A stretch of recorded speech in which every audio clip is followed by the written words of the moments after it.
আসসালামু আলাইকুম ওয়া রাহমাতুল্লাহি ওয়া বারাকাতুহু।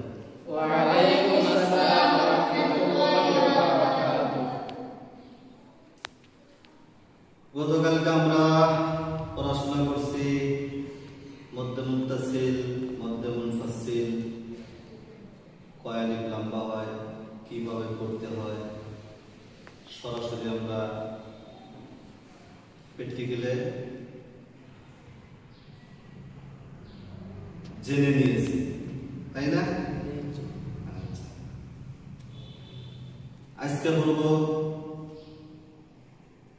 নুন সাকিন এবং তনবিন কাকে বলে এবং কিভাবে পড়তে হয়, আর নুন সাকিন এবং তনবিন দিয়ে কি কি কায়দা হয়। নুন সাকিনের সাথে কোন হরফ থাকলে গুণনা করা যাব, কোন হরফ থাকলে গুণনা করা যাব না, তনবিনের সাথে কোন হরফ থাকলে গুণনা করা যাব আর কোন হরফ থাকলে গুণনা করা যাবে না, এই সম্পর্ক নিয়ে আলোচনা।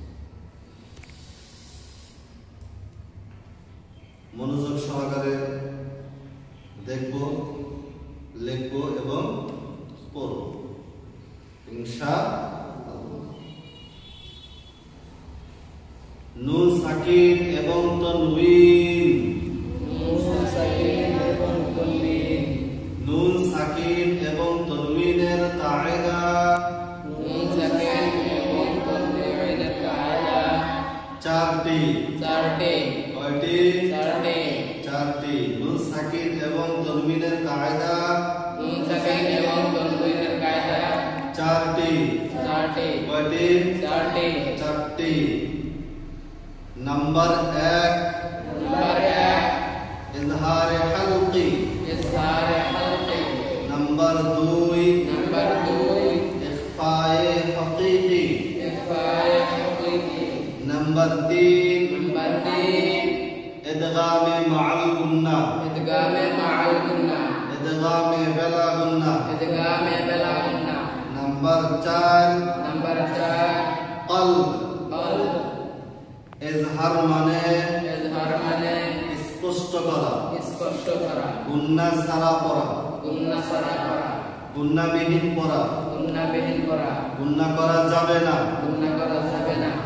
হালকি মানে হালকের থেকে উচ্চারণ হয়। আমরা যে ভাষায় বুঝি আর কি, যেমন ধরো হলক আমরা আমাদের ভাষায় ব্যবহার করি, ঢোল কই না, যে ঢোল টাইলে সিরা আলাম কই না, হ্যাঁ, যেটাতে পানি খায়, ভাত খায়, ভাত যায়, পানি যায়, এটারে কি কই আমরা? ঢোল কই না, গলার ঢোল, এটারে কয় হলক। এই হলকের থেকে হ্যাঁ ইজহারের হরফ যে কয়টা আছে, এই কয়টা উচ্চারণ হয়, এই জন্যই হালকি বলা হয়। ঠিক আছে? ইজহার মানে স্পষ্ট করা, আর হালকি মানে ঢোল, তাই না?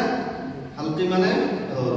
এই ঢোলের থেকে যে কয়টা হরফ উচ্চারণ হয় একে ইজহার বলা হয়, অর্থাৎ এই হরফগুলি স্পষ্ট করিয়া পড়িতে হবে।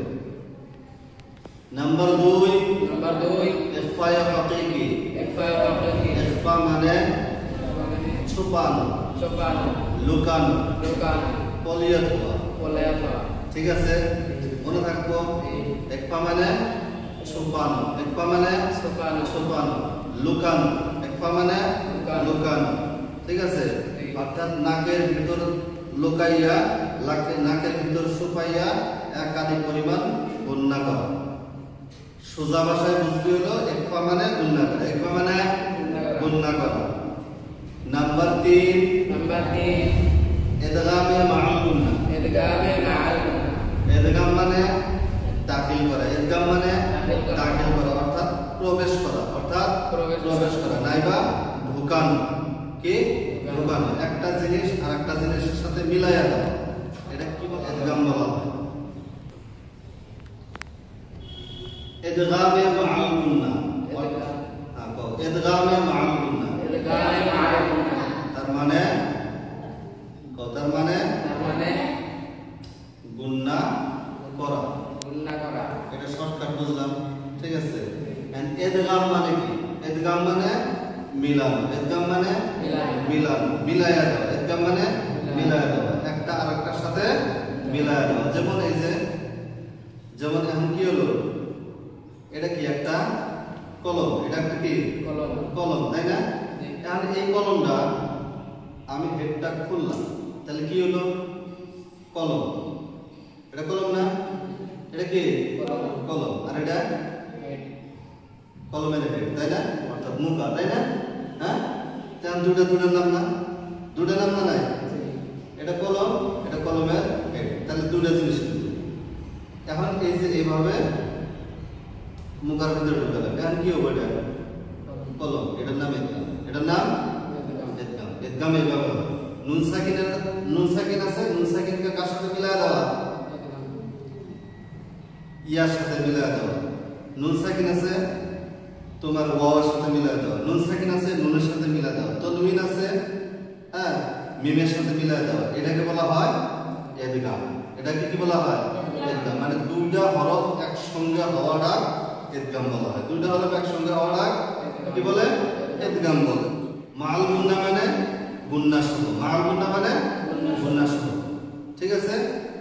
ইদগামে মাল গুন্না মিলানি লাগবো, অর্থাৎ গুন্না মিলানি লাগবো গুন্নার সাথে, মিলায়া পড়া লাগবো কিসের সাথে, গুন্নাহের সাথে। এর মধ্যে আবার আছে ইদগামে বেলা গুন্না, ইদগাম হবো কিন্তু গুন্না হবো না, মিলায়া পড়া লাগবো কিন্তু গুন্না করা যাবে না। গেল 3 নম্বর গেল। 4 নম্বর কল।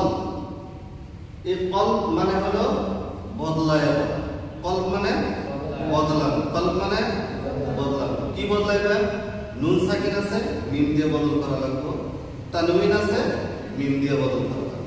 কি দিয়ে বদল করা লাগবে, মিম দিয়ে বদল করা।